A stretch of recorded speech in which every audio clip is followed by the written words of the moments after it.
Hey, what is going on, guys? Carter here. I appreciate you taking the time to hang out with me today. We're going to be taking a look at a custom Emerson, and we're going to be talking a little bit about my history with custom Emersons and other things. This is going to be less of a review of this knife per se and more of just a discussion, which all my videos have become, right? I very rarely do full-on reviews. If you want a review of the Market Skinner, that is this model. There are a number of them out there. They are all the production model, right? But everything, the functionality is the same. Ergo, size, all that's the same. Blade, for all intents and purposes, are the same. This is just the custom version of it. And so I want to talk a little bit about Emerson Customs, my history with them, my reluctance with them, and also a little bit of sneaky, cheeky monkey stuff on this guy here that I figured out later. So what do we have? This is a custom Market Skinner. By the way, before I forget, listen to this sound. I don't know if it'll come through. You hear that ting? Oh, I love that. I don't know why it does that.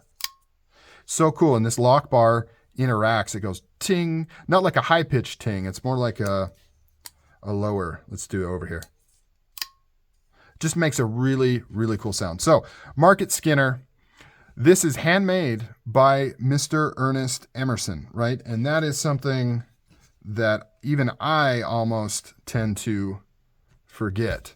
That is one of the unique things about Emerson Customs compared to a lot of the other big kind of legacy makers, is he hand makes all his stuff. And so, when I'm thinking of things like, is it worth the money? Is it justified? Blah, blah, blah. The fact that Ernest Emerson, like him or hate him, like Emerson's or not, he's a historical figure in the knife world, and he had a huge impact on modern knives.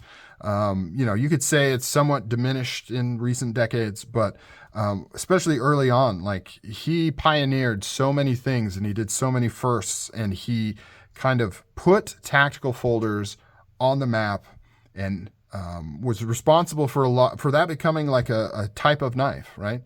So a big player in the industry. And so the fact that, as well as just some really classic good designs and some cool features that he's been a part of. So the fact that he made this knife with his hands, right? He hand ground this blade. He did this bolster work, right? Like he put it together. These parts are all numbered, right? This is a custom knife. We don't have very many of those anymore, especially not in like the big players, right? What we have a lot now is people that will maybe hand grind the blade and then they pluck things off of the normal manufacturing, and maybe they do some lasering or some extra finishes or whatever. Or in the case of like Microtechs, the custom line, Marfione doesn't even touch those knives, right? It's his elite group that does them, and he may have some input over what they do or don't do in that group, but he doesn't make knives anymore. Ernest Emerson does make knives, and I don't know for how much longer. So if you're thinking about getting one, jump on it now, because he's, I think, 70 now. So I don't know how much longer he's planning on doing it, but it is finite, right? He's not going to do it forever. And once he's gone, you're not getting any more custom Emerson knives, right? Maybe his son will kind of make some, I don't know, but Ernest Emerson will not be making knives anymore. So that's why I couldn't resist jumping on this one. This one's also cool because it has Richlite right here. And I love Richlite. It is a little slick, but it looks super, super cool. You don't see it very often. Emerson doesn't use it very often. He used it on this model, and I think it looks awesome. And one of the things with the Emerson custom community is they're very much traditionalists. They like the green micarta with the titanium bolsters. So this one, I don't think, it was somewhat slept on, right? And that's why I was able to get it.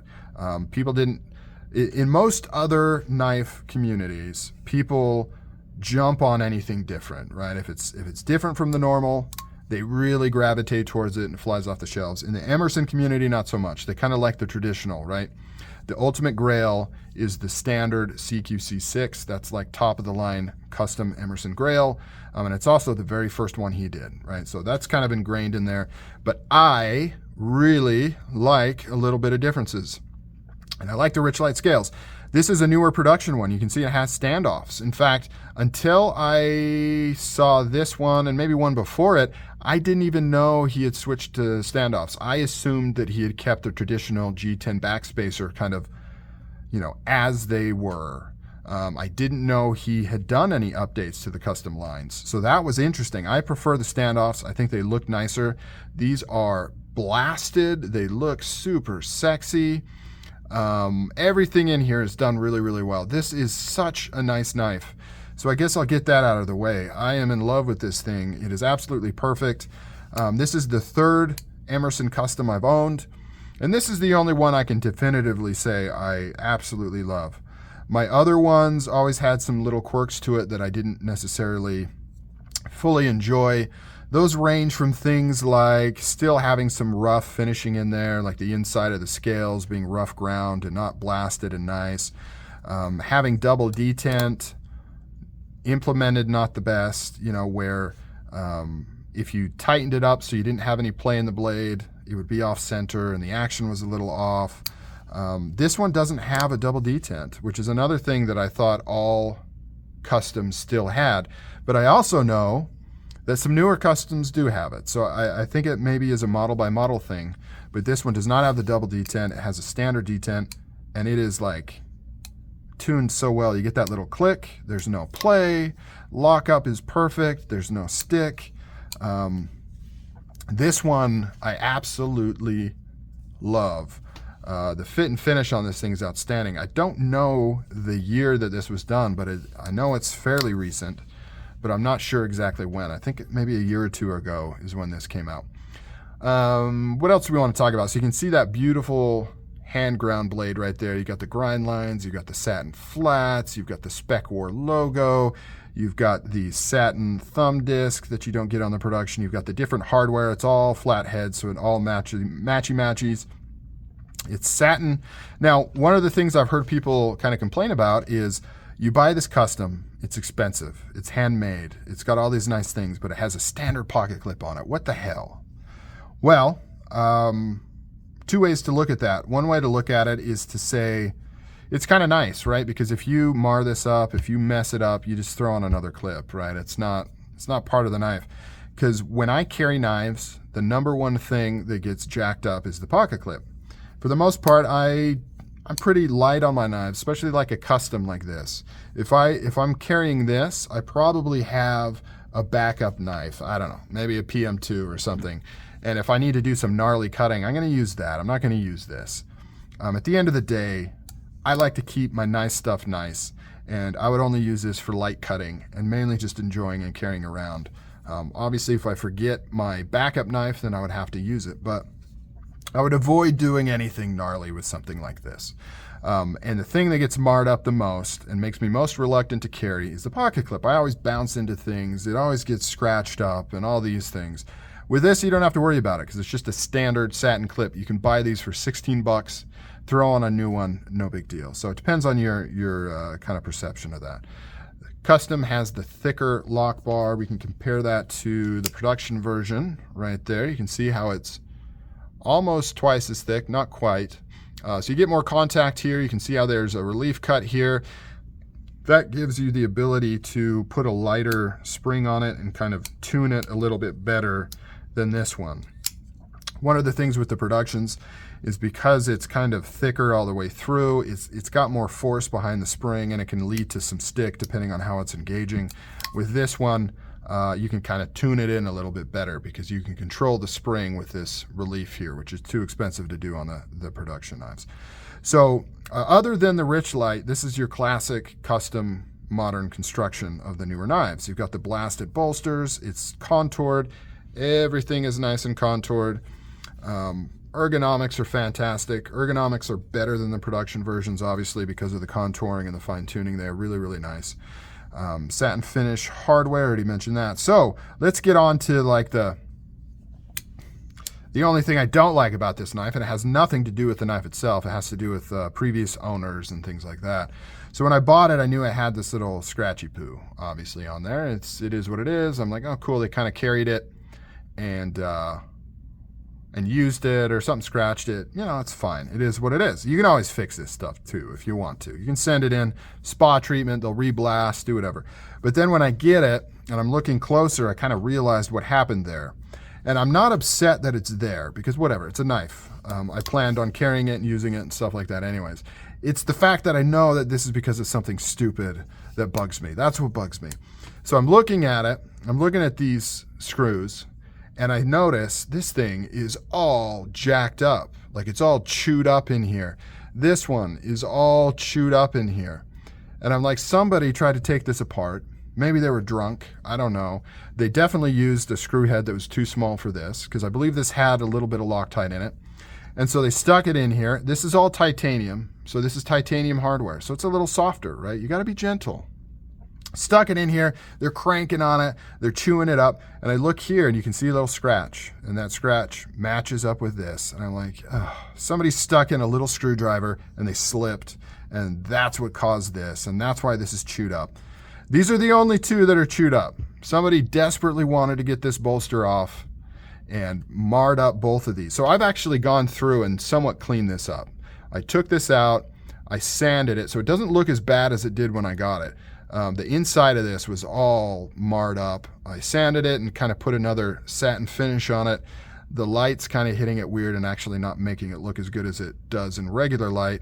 But you can kind of see the comparison. It's not perfect.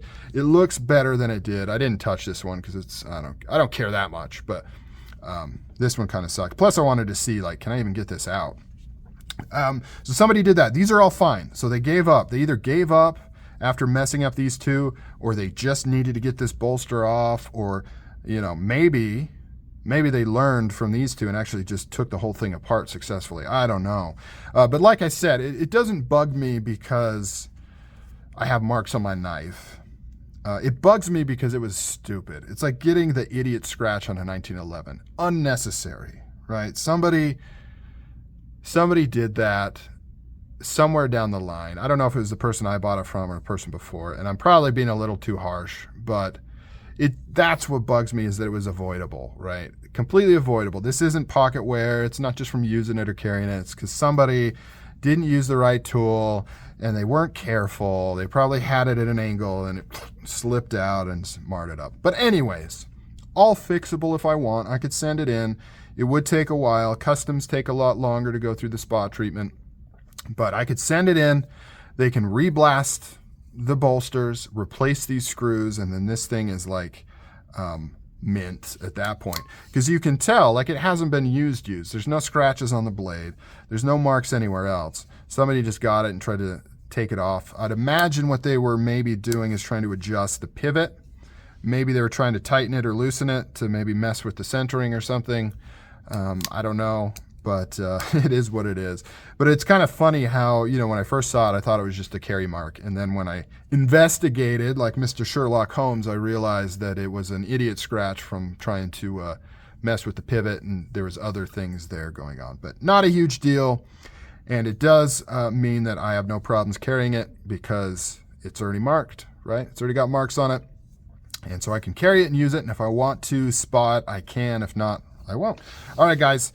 Market Skinner, really cool knife. I didn't even really talk about the knife that much. I do like it. So this is kind of part of the, to backtrack a little, this is part of kind of the utilitarian line, like the hunter line, I guess they call it.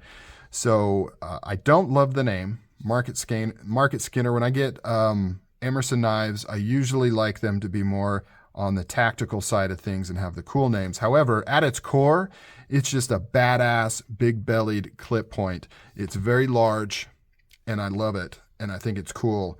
It would be awesome if it had a different name, though, because Market Skinner is a little too utilitarian of a name for me. I like Emersons with cooler names, or CQC, close quarter combat designations. But Market Skinner, custom, absolutely love it. All right, guys, I'm out of here. Catch you later.